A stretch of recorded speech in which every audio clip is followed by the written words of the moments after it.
Cuando no sé qué decir, encuentras palabras para mí.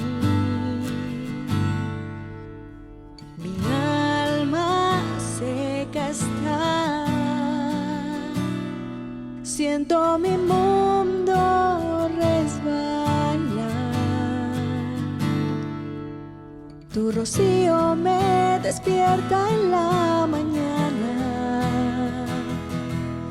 y toca mi ser, nuevas fuerzas me da tu amor.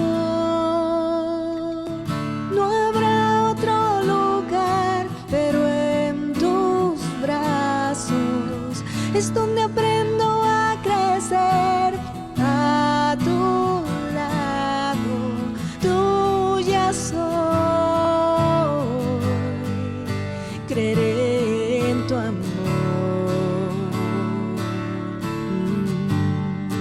no me rendiré a tu amor.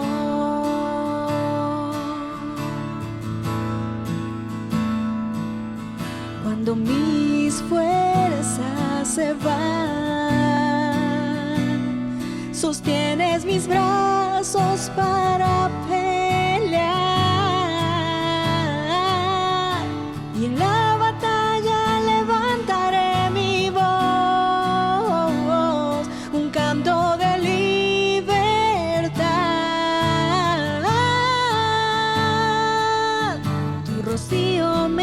despierta en la mañana y toca mi ser, nuevas fuerzas me da tu amor. No habrá otro lugar, pero en tus brazos es donde aprendo a crecer. A tu lado, tuya soy.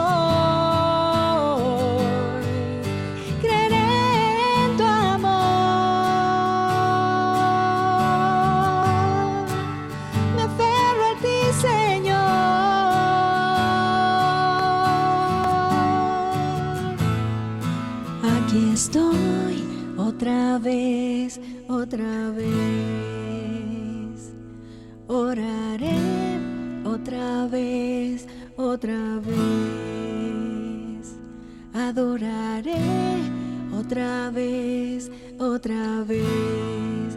Jesús, soñaré otra vez, otra vez. Aquí estoy otra vez, otra vez. Oraré otra vez, otra vez. Otra vez, otra vez.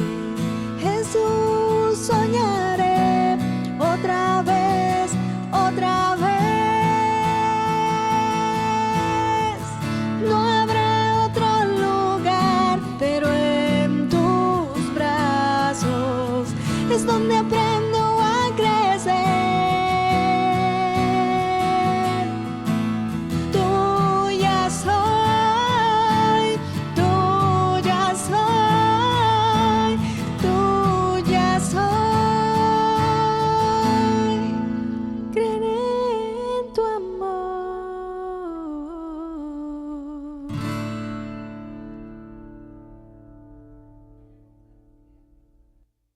Muy buenos días, saludo a todas las personas que nos siguen, amigos, conocidos, personas que se van sumando a nuestro canal de YouTube para recibir el mensaje de la palabra de Dios, y obviamente a la familia de la fe, con todo el amor del Señor. Bueno, el día de hoy es un día trascendental, importante por demás para nuestra nación, para nuestro país. Desde tempranas horas de la mañana ya tenemos que trasladarnos a las urnas a consignar nuestro voto para elegir las distintas dignidades, las principales dignidades de nuestro país. También sube la trascendencia de este día cívico, porque tenemos que hacerlo con las precauciones, con los debidos cuidados que amerita la situación de pandemia que estamos atravesando. Nos han pedido que tengamos extremo cuidado, cada uno llevar su propio esfero, ir con 2 mascarillas de ser posible, si es que hay la posibilidad también de un protector de acrílico para no quedar totalmente expuestos cuando tengamos que retirarnos un poquito la mascarilla para que verifiquen nuestra identidad junto con la cédula de identidad, poder llevar también nuestro propio alcohol para desinfectarnos en tanto en cuanto topemos alguna superficie, es decir, tratar de hacerlo con las medidas más estrictas para poder cumplir con nuestro deber y no generar lo que se ha venido generando en los últimos tiempos, que es un incremento terrible de contagios que no permite dar pasos firmes y tratar de salir adelante. Por otro lado, adelante de esta situación de la pandemia. Por otro lado, es necesario también que nosotros sepamos que lo que vamos a hacer ahora es elegir a las personas que efectivamente van a dirigir los destinos de nuestro país. Pero estas personas, por detrás, también tienen un grupo de personas, un equipo de trabajo, ¿sí? Serán sus ministros, en el caso de los binomios presidenciales, el que quede, serán los asesores, en el caso de los parlamentarios, en el caso de los asambleístas, etcétera, etcétera. Es decir, viene un nuevo equipo de personas a ponerse al frente del país. ¿Cuál es la aspiración? Que trabajen por el país, que por favor sean sensatos, ¿no es cierto? No hemos creído a muchas promesas de campaña porque son eso, lastimosamente se ha perdido la sensatez desde hace muchos años, no estoy hablando de este evento cívico nada más, ¿no es cierto?, sino que de muchos años acá se ha perdido la sensatez en los políticos y con tal de ganar se ha acudido a 2 situaciones por demás vergonzosas. La una es a tratar de ofrecer lo que no se puede cumplir, es decir, mentir, engañar, sorprender al pueblo, que de pasito les recuerdo a todos, a los ecuatorianos y a los candidatos, si es que alguno de ellos nos puede ver, sí, que el pueblo ya no es tan inocente como éramos quizás 30, 40 años atrás, ¿no es cierto?, sino que ya nos damos cuenta quienes solo usan los espacios próximos a las elecciones para aparecer y tratar de demostrar lo que no les queda, lo que no son, ¿no es cierto?, por un lado. Y por otro lado, digo, también es un aspecto extremadamente vergonzoso el hecho de que para tratar de ganar la aspiración política que tengo, en vez de demostrar su condición, su capacidad, sus posibilidades, ¿no es cierto?, su ideología, su estilo de vida, etcétera, etcétera, todo lo que pueda sumarme como candidato, ¿sí?, más bien se han dedicado a tratar de agredir, ofender al otro candidato. Es decir, parece que no hay una demostración de que yo soy el mejor, sino soy el menos malo de entre los otros, porque si yo soy pésimo, hay otro que es peor que yo, y yo me encargo de demostrar que los otros, con verdad o con mentira, son peores, ¿no es cierto? Entonces digo, lastimosamente la campaña política es de las situaciones más reprochables que hay en nuestro país, que entiendo que también sucede en otros, pero yo hablo del mío, de lo que yo veo, de lo que yo vivo, ¿no es cierto?, que lastimosamente es lo más despreciable, ¿sí?, porque no hay propuestas, no hay una verdad que prevalezca en los labios de quienes son candidatos para tratar de ganarnos un poquito la confianza. Pero hablando de este tema, no quiero extenderme porque va a decir, el pastor nos va a predicar ahora todo política. No quiero hablar de eso. Más bien, hablando de este mismo tema, porque hoy, insisto, es un día trascendental, ¿sí?, hablando de este tema, yo quiero compartirle, basado en la preciosa palabra de Dios, compartirle un mensaje que le vamos a denominar así, y creo que es muy pertinente hoy y siempre, pero hoy creo que es mucho más pertinente, ¿sí? Le vamos a denominar a este tema nuestro rol como ciudadanos. Y hoy, obviamente, voy a partir de la palabra de Dios, nuestro rol como ciudadanos, ¿no es cierto? ¿Por qué? Porque también un poquito generarnos la expectativa de que si llega X, Y, Z persona, que si llega el capitalismo, que si llega el comunismo, que si llega el socialismo, que si llega la derecha, que si llega la izquierda, las cosas van a mejorar, a cambiar para unos y empeorar para otros. Es mentira, ¿no es cierto? Lo que sí tenemos es bien identificadas a las personas con sus hechos pasados, que son la base para que nosotros podamos mirar, pero esperar que en ellos haya un cambio, ¿no es cierto? O con ellos haya un gran cambio y la redención del país. Eso no va a suceder. Y no estoy hablando con sentido pesimista, sino más bien con un sentido totalmente realista. Pero aquí viene lo importante, que es nuestro rol como ciudadanos. Y para eso me he permitido tomar como referencia al libro de Nehemías capítulo 1, y de inicio vamos a hacer la lectura de la palabra de Dios del versículo 1 al versículo 4. Nehemías capítulo 1, versículos del 1 al 4, hago yo la lectura de la palabra de Dios y le pido por favor que usted siga con la debida reverencia a la misma. Y dice así, Nehemías capítulo 1, versículos del 1 al 4. Palabras de Nehemías, hijo de Acalías. Aconteció en el mes de Quisleu, en el año 20, estando yo en Susa, capital del reino, que vino Anani, uno de mis hermanos, con algunos varones de Judá, y les pregunté por los judíos que habían escapado, que habían quedado de la cautividad, y por Jerusalén. Y me dijeron, el remanente, los que quedaron de la cautividad allí en la provincia, están en gran mal y afrenta, y el muro de Jerusalén derribado, y sus puertas quemadas a fuego. Cuando oí estas palabras me senté y lloré, e hice duelo por algunos días, y ayuné y oré delante del Dios de los cielos. Bueno, para más o menos tener el entendimiento de lo que nos corresponde hacer a nosotros como ciudadanos, permítame contar un poquito la historia que envuelve a estos versículos, ¿sí? Nehemías es del grupo de personas, es un judío del grupo de personas que comenzaron a volver a Jerusalén después de la cautividad que había sido llevada por Nabucodonosor, rey de Babilonia. Ahora ya no era Nabucodonosor ni el rey de Babilonia el que tenía el imperio del mundo, ¿no es cierto?, sino que era un reino medo-persa que estaba siendo gobernado igualmente sobre todas las provincias de lo que se conocía del mundo conocido de entonces, pero había ciertas condiciones y ciertas características que le llevaron a este hombre, ¿sí?, a ocupar un puesto muy importante, por un lado, junto al rey, y por otro lado, de mucho riesgo, ¿no es cierto?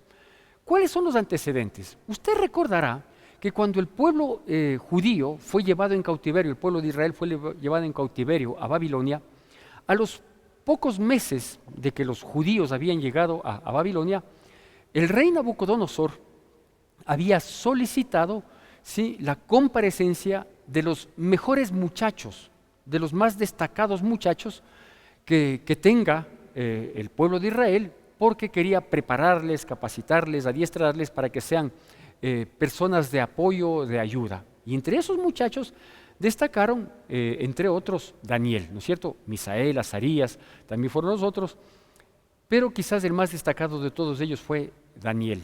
Este Daniel fue un asesor, no digamos presidencial, un asesor de los reinos, de los distintos reinos, ¿sí? Es decir, desde que fue muchacho escogido por sus condiciones y capacidades magníficas como un buen hijo de Dios, hasta cuando él era ya viejo, ¿sí?, fue asesor de todos los reinados que se venían sucediendo en aquella época, ¿no es cierto?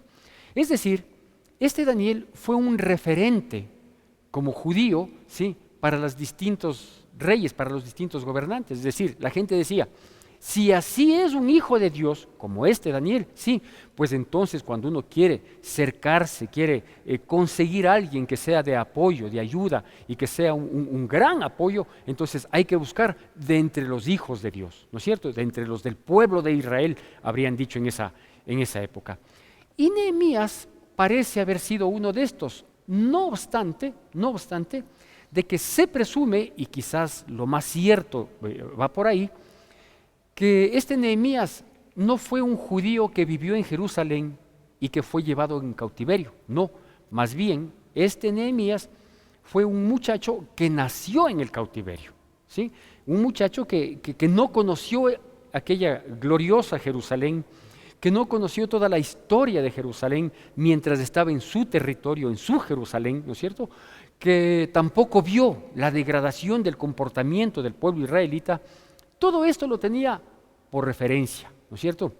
Le habían contado, le habían dicho, y este hombre pues nació en medio del cautiverio. No obstante de nacer en el medio del cautiverio y no haber experimentado, por un lado, el dolor de haber salido, de haber sido despojado de su tierra, ¿no es cierto?, de haber sido llevado en esclavitud cuando allá gozaba en una tierra que fluye leche y miel.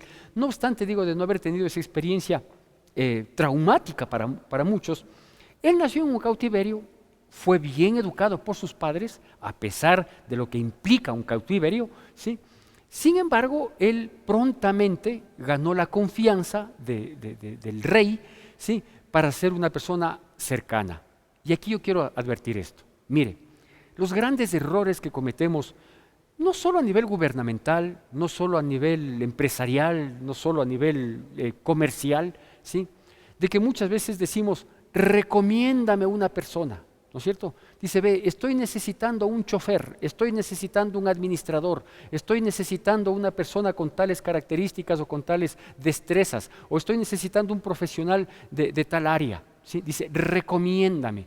¿Sí? Una cosa es recomendar, es decir, yo te pido que le des una manito a mi amigo, a mi hermano, a mi familiar, a mi conocido, porque está sin trabajo y él necesita, y te recomiendo para que él se beneficie del sueldo que tú le puedes pagar. No sé qué tanto beneficio puedas tener tú de él, pero al menos él va a recibir un salario que tanto lo necesita, ¿no es cierto? Esa es la recomendación más conocida entre nosotros como palanqueo, ¿no es cierto? Entonces, tener una palanca que me recomiende, que me auspicie cierta posición, cierto trabajo. La diferencia entre la recomendación, ¿sí?, y ser un referente, eso es otra cosa, ¿no es cierto? ¿Por qué? Porque Daniel no es que él recomendaba y decía, yo tengo 3 amigos más que les podemos ubicar aquí como gobernadores de las provincias del reino de Babilonia, ¿no? Él era una referencia, es decir, yo soy judío, yo soy hijo de Dios, yo temo al Dios de Israel y este es mi comportamiento. Y ustedes pueden fijarse en estos otros que tenemos la misma intención, ¿no es cierto? Ser orgullosos de ser hijos de Dios, de llamarnos pueblo de Dios y de tener un comportamiento acorde. Entonces, una cosa es que yo recomiende y otra cosa es que yo sea un referente.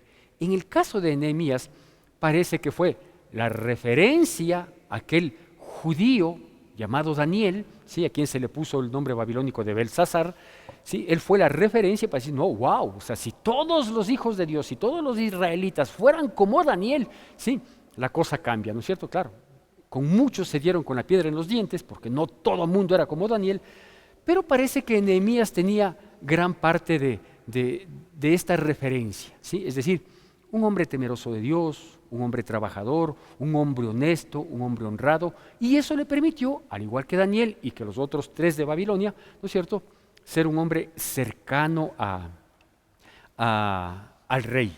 Ahora, ¿por qué destaco yo este aspecto? Porque lastimosamente la gente que hoy se encuentra polarizada entre un candidato y otro candidato, entre una línea y otra línea, ¿no es cierto? Digo, se encuentra polarizada porque de por medio no ha habido una discrepancia, no ha habido una confrontación de ideas, una confrontación de propuestas, no, lo que hay es odio de por medio, ¿no es cierto? Los unos odian a los otros y los otros odian a los unos, y el odio no conduce absolutamente a nada. Digo, ¿por qué hay esta avidez, ¿no es cierto?, por llegar al poder? Porque mucha gente, inclusive los cristianitos, ¿sí?, mucha gente espera que gane tal o cual candidato. Su candidato, ¿por qué?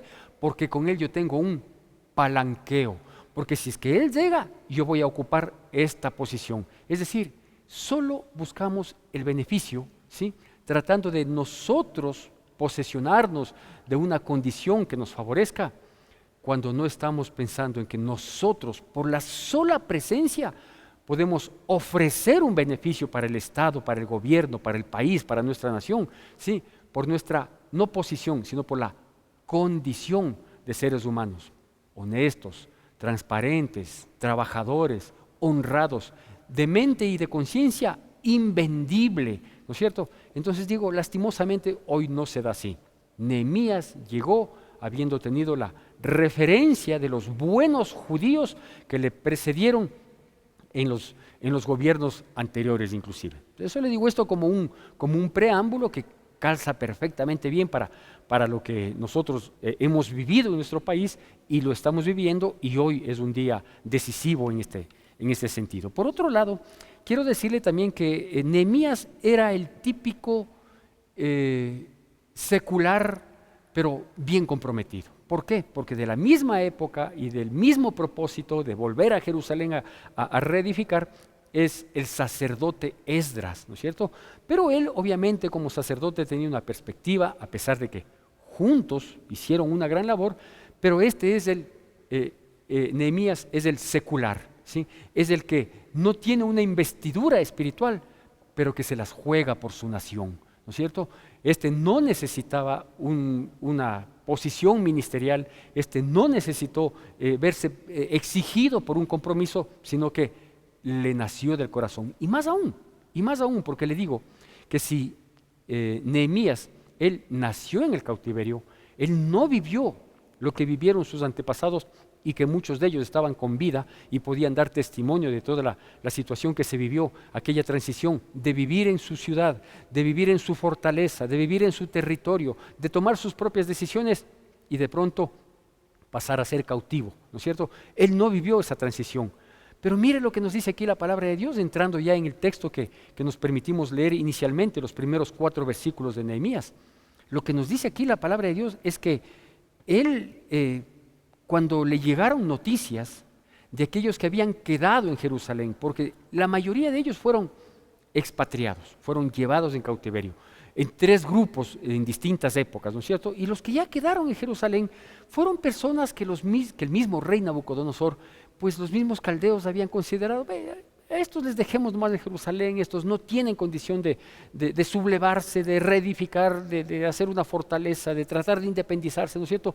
No hay esa posibilidad, porque eran gente o demasiado adulta o gente menoscabada físicamente, es decir, gente que era tan vulnerable que no ponía en riesgo ni en peligro una sublevación de parte de Jerusalén. Todo el resto, sí, los que eran fuertes, los hombres de lucha, los jóvenes, todos ellos fueron llevados en cautiverio para tener el total control sobre ellos, ¿no es cierto?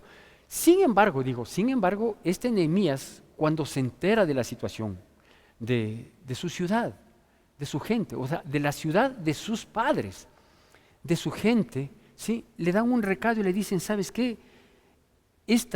Tu nación, tu país está en gran mal y afrenta. Tu ciudad, tu país, tu gente, tu nación, tu historia, ¿sí? Está en gran mal y en afrenta, ¿sí? Cualquier parecido es pura coincidencia, porque nuestro país, nuestro hermoso, precioso país, que ciertamente en lo que a Dios corresponde, nos dio el mejor territorio que puede existir en el globo terráqueo, sin ánimo de comparación ni de menospreciar a otros países. Pero nadie tiene el clima que nuestro país lo tiene. Nadie tiene cultivos por durante 365 años de todos los cultivos que nosotros tenemos. No hay tierra más prodigiosa que la del Ecuador. No hay lugar más bendito que el Ecuador. Sin embargo, el comportamiento de los seres humanos, la mezquindad de las malsanas aspiraciones de grupos políticos, ¿sí? Ha acabado, ha arrasado y estamos en gran afrenta, ¿sí? Y en gran mal, como lo estuvo en aquella ocasión su Jerusalén, la capital espiritual del pueblo judío. Nosotros no estamos muy lejos de esa situación. Si en resumen pudiéramos decir en 2 o 3 palabras, resumir la condición en la que se encuentra nuestro país, creo que sin exagerar, o tal vez quedándome un poquito corto, podría decir que efectivamente estamos en gran mal y afrenta. Gran mal por lo vivido, por lo experimentado en estos últimos años, por la condición de la gente, ¿no es cierto? Y no estoy hablando solo de la culpa de la pandemia, no. Estoy hablando de las condiciones económicas, volvimos a caer nuevamente en la esclavitud del Fondo Monetario Internacional, con toda su sus medidas opresivas, restrictivas, que empobrecen a las naciones, ¿no es cierto? Volvimos a caer y eso nos ha traído gran mal. Estamos nuevamente en la total indefensión, ¿sí? ¿Por qué? Porque no tenemos a dónde acudir. Tanto la justicia como los distintos poderes del Estado han demostrado no solo negligencia, sino hasta cierto punto un cierto grado de perversidad en su función, alcahueteado y respaldado por los medios de prensa. Es decir, si un ciudadano se siente herido, se siente ofendido, no tiene opción de reclamar, a menos que, ¿sí?, fuera algo en contra de sus rivales, de sus adversarios. Ahí son escuchados, ahí son recibidos, ahí son respaldados. Pero caso contrario no. Caso contrario no es así. Y eso es un mal que está sucediendo en Latinoamérica. Por eso es que existe una inestabilidad política. Tenemos países vecinos que en una misma semana han pasado 3 presidentes. Es decir, no estoy hablando de loco, ¿no es cierto? Yo leo la palabra, trato de ser un hombre espiritual, me esfuerzo por cumplir sus mandamientos, pero no soy ajeno a lo que pasa ni en mi país ni en el mundo. Por eso digo, si pudiéramos resumir, como le fue dado la noticia a Nehemías, cuál era la condición de su nación, de su país, de su gente, ¿sí? Le dicen, está en gran mal y afrenta. Resume plenamente la condición que nosotros estamos viviendo. Estamos en gran mal y afrenta, en indefensión. Obviamente, la situación de ellos es que la nación estaba cautiva, estaban despojados de su territorio, estaban sometidos a una cultura, a condiciones que no eran las suyas, ¿sí? Y lo que corroboró toda esta situación, que terminó provocando un profundo pesar, ¿no es cierto?, en Nehemías, es que su tierra estaba asolada, devastada prácticamente. ¿Cuál es la reacción de Nehemías? Y aquí yo quiero darle 4 puntos, 4 aspectos que son necesarios considerarlos para nosotros podernos sentir inclusive patriotas. Cuando yo hablo de patriotismo, cuando yo hablo de amor a nuestra nación, en gratitud a Dios por todo lo que implica nuestra nación, ¿sí? Ciertamente esta es una nación que fluye leche y miel, porque tenemos todas las riquezas que cuántos países quisieran tener, 1 o 2 de ellas, pero nosotros tenemos todo y todo junto, y lo acabamos, y lo repartimos, y lo menospreciamos, ¿no es cierto?, dándole la espalda al Creador, al que nos dio este precioso espacio,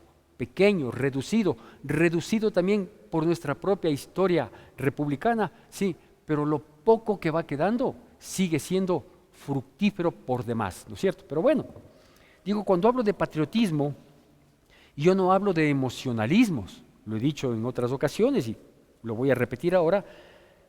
El país está tan equivocado, los ciudadanos estamos tan equivocados, que nos unimos, ahí sí dejamos cualquier diferencia racial, económica, académica, política, todo dejamos de lado y nos unimos todos cuando gana la selección. La selección del Ecuador juega fútbol y gana, ¿no es cierto? Y golea o tiene un triunfo heroico, ¿no es cierto? Entonces ahí estamos todos unidos, ¿sí? Y somos patriotas. Permítame decirle, sin desmedro del deporte, al cual también admiro y de hecho lo hago, ¿sí?, que eso no es patriotismo, eso se llama fanatismo. Y el fanatismo respecto del patriotismo tiene una manifestación similar, pero una gran diferencia. La manifestación es similar, ¿por qué? Por la euforia, por el anhelo, por el deseo, por el desborde, ¿no es cierto?, de sentirse orgulloso de su nación, de su ancestro, de su nombre, de su historia, ¿sí? Pero el fanatismo es totalmente torpe, inconsciente, irracional, ¿sí? El patriotismo debe ser todo lo contrario, absolutamente todo lo contrario. Debe ser pensante, racional, ¿sí?, con objetivos, con metas. El fanatismo es una emoción del momento que puede llegar a desbordar en vaya usted a saber qué. El patriotismo debe ser una actitud de vida permanente. Y aquí van los 4 puntos que quiero destacar entre los versículos que leímos como porción oficial del 1 al 4 y un par de versículos más que le quiero compartir. Y el primero es la actitud que demuestra este joven Nehemías. que era copero del rey, una persona cercana al rey, una persona de confianza, que se ganó la confianza, a pesar de ser un extranjero del grupo de los del cautiverio, se ganó la confianza del rey. ¿Por qué? Porque era un referente. Él no fue un palanqueado, él fue un referente, ¿no es cierto? Y lo primero que vemos en él es que él, va a salir ahí en pantalla el primer aspecto, dice él, se quebrantó delante de Dios, por su nación. Estamos hablando del rol que debemos cumplir como ciudadanos. Él se quebrantó delante de Dios. Dice que lloró, que hizo duelo por un tiempo, que ayunó. Es decir, algo que posiblemente ya no está sucediendo hoy en día. Sí, dolerse del dolor ajeno. Dolerse del dolor que a todos nos aflige. Sí, dolerse de la condición. No decir, vea, yo soy el copero del rey. Yo gracias a Dios estoy muy bien. A mí no me falta nada, yo tengo una buena amistad, tengo un buen sueldo, una buena amistad con el rey, tengo un buen sueldo. Allá, problema de cada uno, ¿no es cierto? Mientras yo estoy bien, estoy tranquilo, ¿sí? Me da una pena, me da un dolor, me da una tristeza del resto, sí, pero yo estoy bien. Mientras yo y los míos estemos bien, vea, yo puedo hasta orar. Pero no me pida que ayune, no me pida que me duela, ni me pida mucho, ¿no es cierto? Sí, porque gracias a Dios yo estoy bien. Oiga, ¿dónde quedó el sentimiento?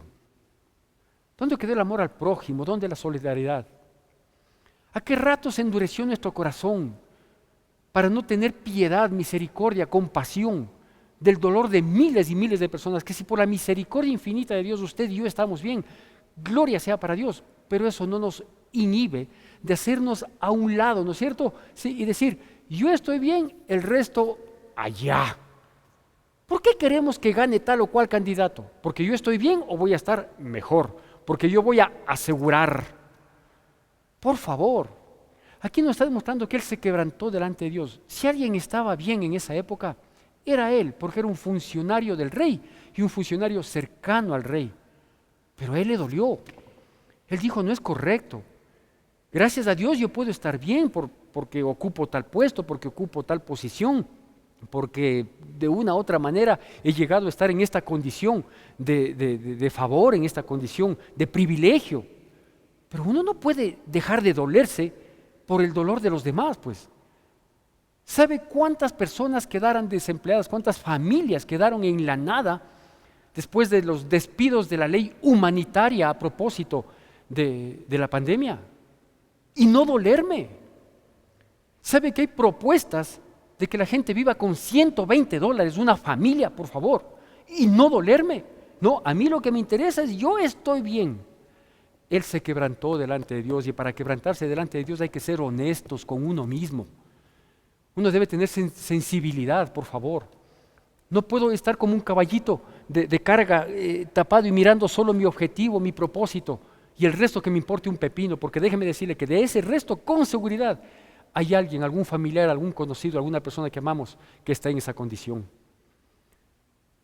Primer aspecto, él se quebrantó delante de Dios, se identificó con el dolor ajeno, le dolió como tiene que dolernos a todos y cada uno de nosotros. Porque muchas veces nos identificamos con el triunfo de aquel que me va a poner mejor, ¿sí? Y soy de una euforia, ¿sí? Manifiesto una euforia increíble, ¿sí? Porque ahora sí, es cuando vamos a estar bien, ladrones, rateros, sinvergüenzas, corruptos. ¿Y cuándo nos vamos a identificar con el pueblo? Perdóneme, ¿estoy predicando el Evangelio? Por supuesto que estoy predicando el Evangelio. Porque debemos adquirir una condición de vida, debemos dejar nuestro corazón endurecido en las manos de Dios. Y si es que nos llamamos cristianos y nos decimos cristianos, por favor, los malsanos intereses que queden de lado y fijemos los ojos en Cristo Jesús, el autor y consumador de la ley, porque cualquiera que gane en este día, sí, en el mejor de los casos va a durar 4 años. Si es que de pronto no gana alguna persona que no sea del agrado de los medios de comunicación, de los grandes intereses capitalistas, y a la vuelta de la esquina le votan, porque eso está sucediendo en Latinoamérica. El segundo aspecto, en el versículo 6, nosotros leímos solo hasta el 4, pero ahora va a salir en pantalla el versículo 6. La oración que levanta él, porque él dice que oró, que lloró, que hizo ayuno, que le clamó a Dios, le dijo, por favor, Señor, atiende presta atención a mi oración, a la oración que tu siervo hace.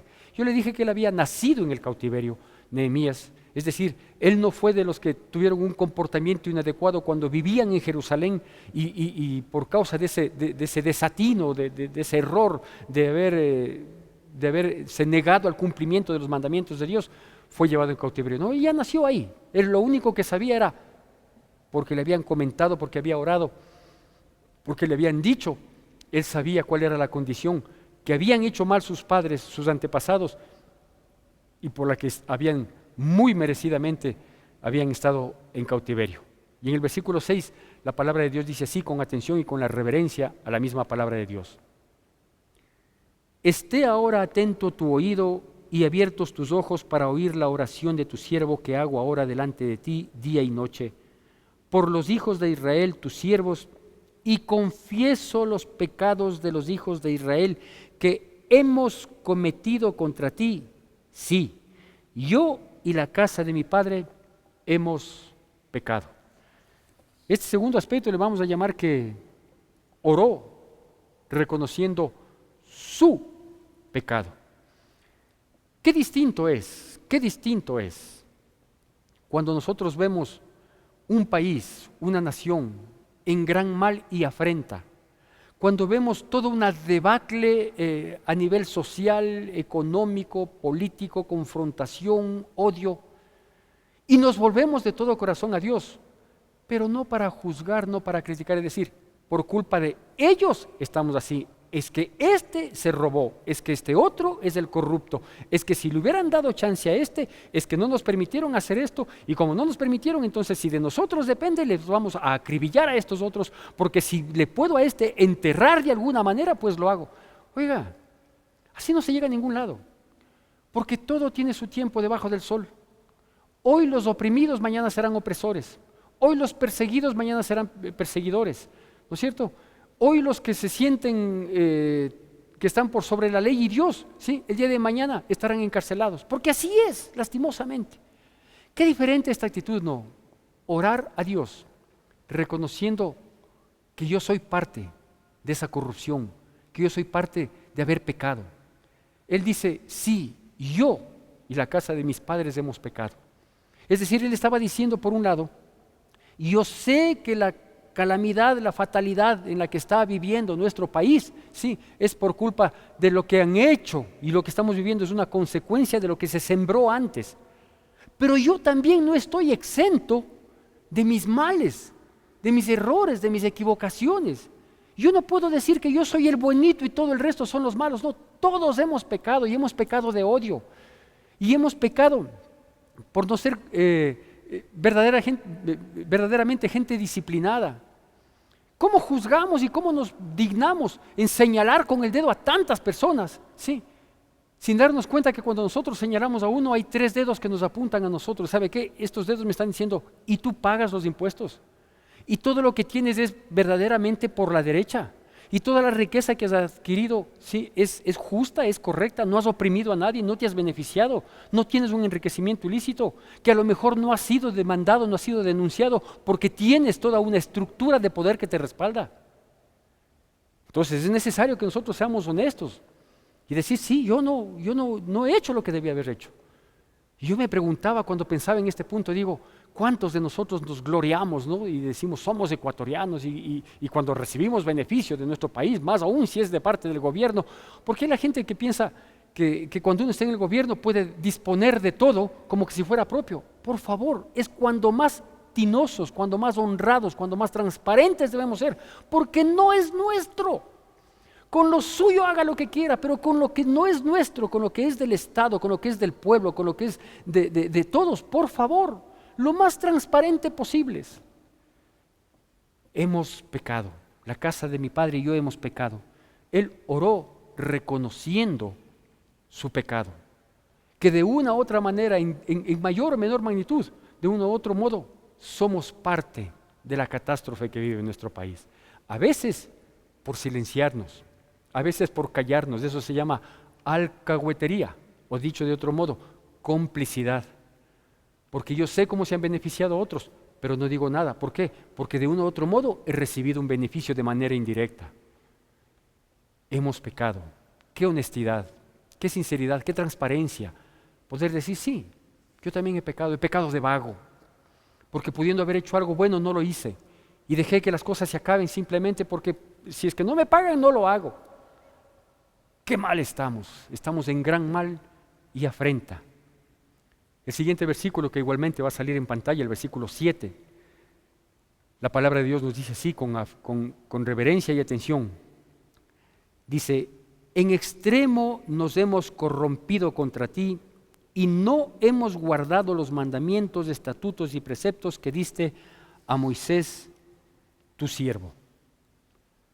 Hay que reconocer algo, no solo nuestra negligencia como ciudadanos, no solo nuestra incapacidad, no solo nuestra falta de transparencia, sino que todas estas cosas no son sino la consecuencia de que no hemos guardado sus mandamientos. No hemos guardado sus mandamientos. Es triste escuchar los discursos en los posesionamientos de las distintas dignidades que toman el nombre de Dios cuando no le hacen caso a Dios, que juran sobre una Biblia en el evento solemne de posesión, ¿sí? Cuando a esta Biblia, si la pudieran hacer así y botar a la basura, lo hacen. Nos hemos corrompido, dice aquí, hemos pecado, hemos fracasado. ¿Sabe por qué? Porque el tercer punto, no hemos cumplido, no hemos guardado sus mandamientos. ¿Qué es lo que está faltando en nuestra nación? Y no solo en los gobernantes, sino en nosotros, los gobernados, los que somos parte del pueblo, los que somos uno más del montón y que luchamos día a día y nos aferramos a Dios, a sus bendiciones y a tratar de guardar un testimonio de vida por nuestros hijos, porque si no podemos dejarles un legado económico, no importa con que les dejemos un legado de honestidad y honradez. Que por fe mucha gente dice, es que los buenos somos más. Quizás examinemos nuestras vidas para ver si no somos parte de la corrupción, porque no hemos guardado los mandamientos de Dios. Nos hemos olvidado del Dios soberano, del majestuoso, de quien sí depende nuestra salvación y la solución a todos nuestros problemas. De Él sí. De las personas, candidatos, quizás Dios en su infinita misericordia les ilumine y quizás tenga un corazón sensible para recibir esa iluminación de parte de Dios, para recibir esa sensibilidad, para que puedan preocuparse de los más necesitados y que no traten de pactar con los que ya tienen y quieren seguir teniendo el monopolio del capitalismo para oprimir al débil. No sé si haya alguien que pueda garantizar algo así. Creo que no. El que sí puede garantizar y el que sí puede darnos la salvación y la solución a nuestros problemas, aunque sea de manera individual, si es que el pueblo no se vuelve en pos de Dios, tiene un nombre que está por sobre todo nombre y se llama Cristo Jesús, el Rey de Gloria. Un cuarto aspecto para saber cuál es nuestro rol como ciudadanos, desde el punto de vista espiritual obviamente, se encuentra allá en el capítulo 2 del mismo libro de Nehemías, versículo 5, y permítame contarle un poquito lo que sucedió luego de la oración que Nehemías está haciendo y que la hemos abordado hasta aquí. Dice en el capítulo 2 que él, como era copero del rey, se presentó a servirle al rey, y el rey sabía que él era un hombre alegre, feliz, contento, como tenemos que ser los cristianos. A pesar de los problemas, dificultades y angustias, tenemos que ser gente positiva, gente de bien, gente que le ponga ganas, que le meta ñeque, como suelo decir yo. Y de pronto le vio que su rostro había sido desnudado. Y le dice, ¿qué te pasa? Yo nunca antes te he visto así. Le dice, ¿qué más me puede pasar? Que estoy triste porque mi nación, mi ciudad, está devastada, acabada, sus puertas, sus muros caídos, quemados, la gente en gran afrenta, en un extremo mal. Le dice, ¿y ahora qué es lo que tú pides de mí? ¿Qué quieres? ¿En qué te puedo ayudar? Eso implica un primer aspecto, que no solo él se había ganado la confianza, sino el cariño, el aprecio del rey. Y tómese en consideración que él no era un rey cristiano, él era un rey impío, pero se había ganado el cariño, el afecto. ¿Por qué? Porque era un hombre honesto, trabajador, transparente, que aunque estaba trabajando para un impío, lo hacía perfectamente bien porque entendía que todas las cosas que hay que hacerlas como para el Señor. Y es ahí donde nace, donde Dios en su providencia inquieta el corazón de este rey, para que él mismo le proponga y le diga, ¿qué quieres que yo haga por ti? Y la respuesta está aquí, y que es el cuarto punto que le quiero mencionar.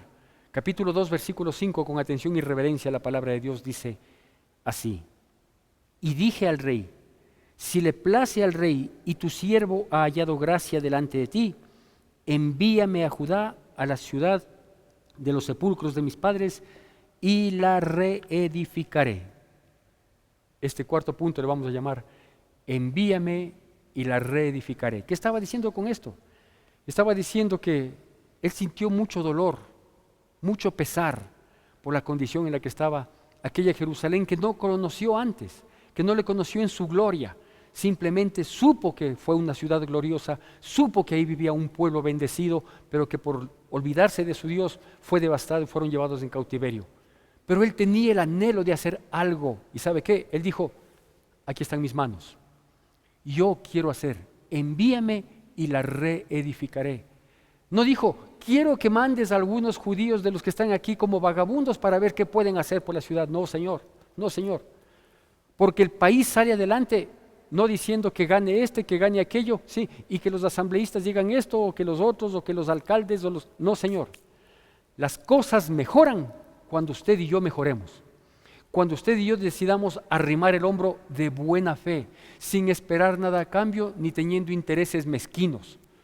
Las cosas van a mejorar cuando yo me pongo al hombro la responsabilidad y a costo de mi esfuerzo, sí, apoyo y estoy ahí, pagando mis impuestos, trabajando, siendo honesto, no prestándome para coimas, ahí, al pie del cañón.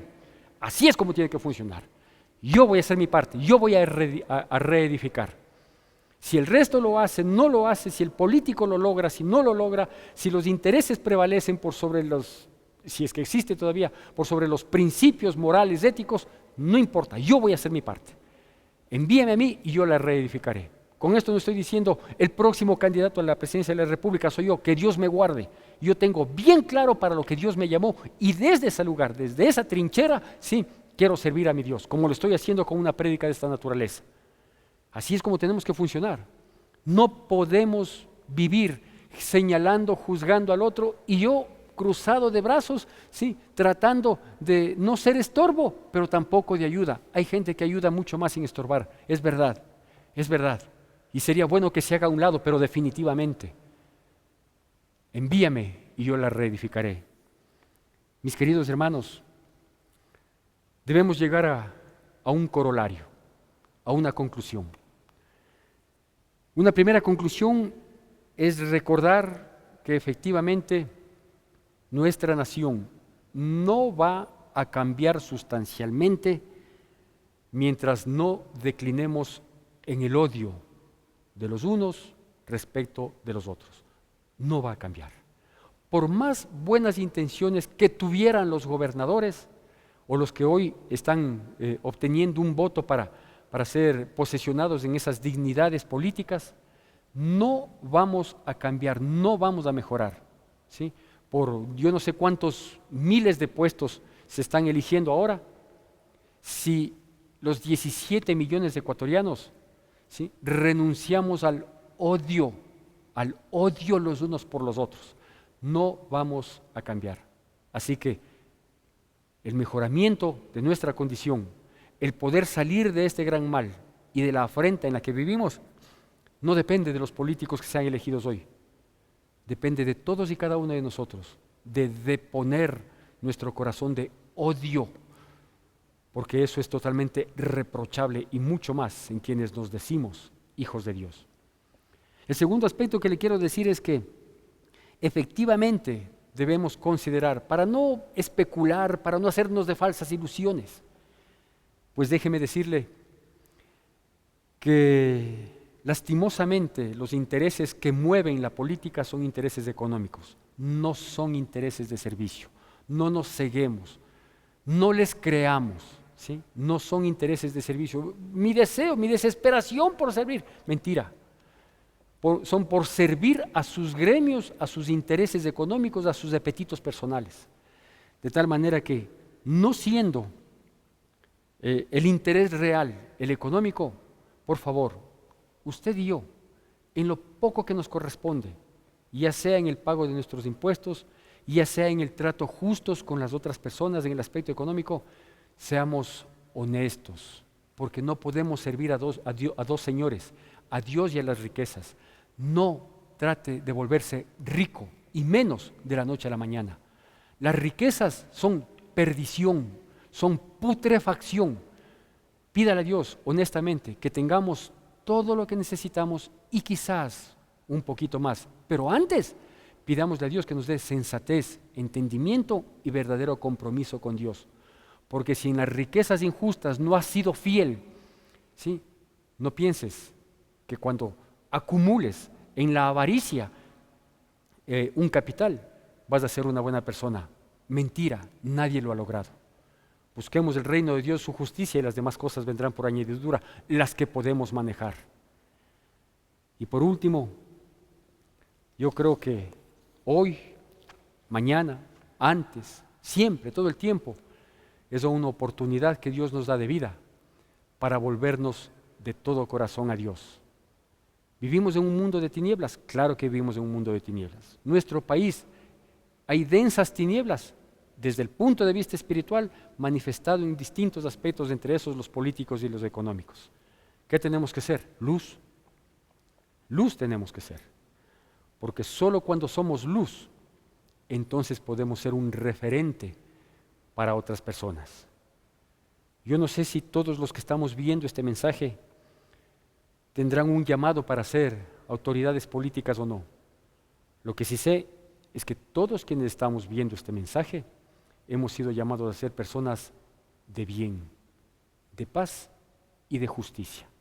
Que Dios bendiga cada una de sus vidas y que Dios bendiga nuestra preciosa nación. Que el Ecuador se rinda al Señor. Esa es la solución. Permítame compartir en esta mañana también un aspecto igual o más solemne que el deber cívico que estamos cumpliendo en esta hora, que es acercarnos a la mesa de Dios. A las urnas puede acercarse quien quiera, todo el que está empadronado, cualquiera sea su comportamiento, cualquiera sea su identidad, cualquiera sea su apetito político. A la mesa del Señor, solo quienes estamos dignos de acercarnos a su mesa. Hagamos un acto de contrición entonces para acercarnos a ella y saber que el acercarnos a la mesa es recordar el sacrificio de Cristo Jesús, por el cual no solo estamos con vida, estamos con pie, sino siempre con la oportunidad y la posibilidad abierta de encomendarnos en sus divinas manos, porque por su sacrificio nosotros hemos recibido el mayor milagro que jamás persona alguna puede experimentar, que se llama el milagro de la salvación. Permítame entonces servirnos de la mesa del Señor, y espero que usted en su casa nos esté acompañando igualmente, porque yo recibí del Señor lo que también os he enseñado, que el Señor Jesús, la noche que fue entregado, tomó pan. Levantemos por favor la mano que sostiene el pan. Precioso Señor, este pan que previamente fue troceado simboliza el cuerpo de tu Hijo, nuestro Señor Jesucristo, que lo hizo por tanto amor, incomprensible amor, para rescatar nuestras vidas, poniéndose en el lugar, pagando un precio que no le correspondía. Por eso te damos gracias y bendecimos este trozo de pan en la simbología del cuerpo de nuestro Señor Jesucristo. Así tomó el pan y, habiendo dado gracias, lo partió y dijo: tomad, comed, esto es mi cuerpo que por vosotros es partido, haced esto en memoria de mí. Podemos comer del pan.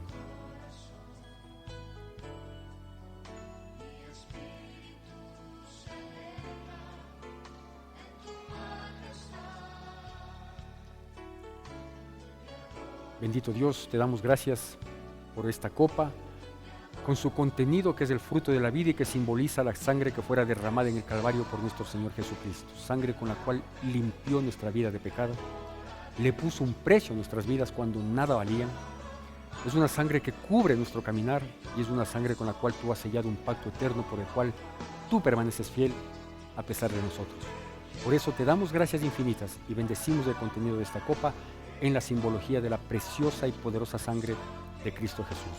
Asimismo tomó también la copa después de haber cenado, diciendo: esta copa es el nuevo pacto en mi sangre, haced esto todas las veces que la bebieres en memoria de mí. Podemos tomar de la copa.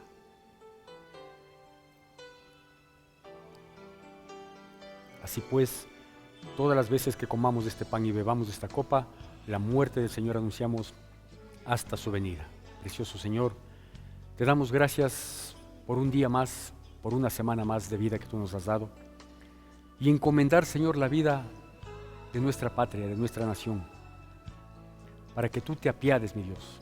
Primero, perdonando nuestros pecados, nuestras faltas, porque nos hemos corrompido, nos hemos vuelto insensibles, nos hemos vuelto descuidados, no hemos cumplido tus mandamientos, no sentimos, nos hemos vuelto insensibles, nos importa cualquier cosa el dolor ajeno, hemos caído en pretender buscar solo nuestros intereses, pero sobre todo, Señor, hemos dañado nuestro corazón porque hemos aprendido y estamos siendo expertos en odiarnos los unos a los otros.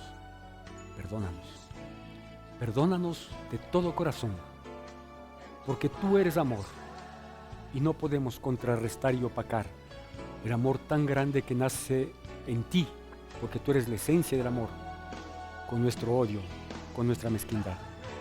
Perdona a nuestra nación, en el nombre precioso de Cristo Jesús, y de manera especial perdona a nosotros, a tu pueblo, quienes nos gloriamos de decir que tú eres nuestro Señor, y que muchas veces nuestras actitudes y nuestras reacciones nos desmerecen y te afecta, Señor, porque tú eres santo, santo y santo. Ten misericordia de nuestra nación y de tu pueblo. En el nombre precioso de Jesucristo te lo pedimos. Amén, amén y amén. Que la gracia de nuestro Señor Jesucristo, el amor de Dios nuestro Padre, la comunión y consolación de su Santo Espíritu sea con todos y cada uno de nosotros, y el pueblo de Dios, que es el pueblo más feliz sobre la faz de la tierra, dice: amén. Que Dios bendiga poderosamente sus vidas en Cristo Jesús. Te recordamos las actividades que tenemos para esta semana. Seguimos en oración todos los días a partir de las 9 de la noche. El miércoles 10 de febrero nuestro pastor nos compartirá un mensaje de reflexión. Madres unidas para orar todos los sábados a las 7 de la mañana por Zoom y WhatsApp. Tu donación es importante para sostener la obra de Dios. Puedes realizar tus aportes en la cuenta de la Iglesia Evangélica Centro de Adoración Cristiana o en las oficinas de la Iglesia. Gracias por acompañarnos.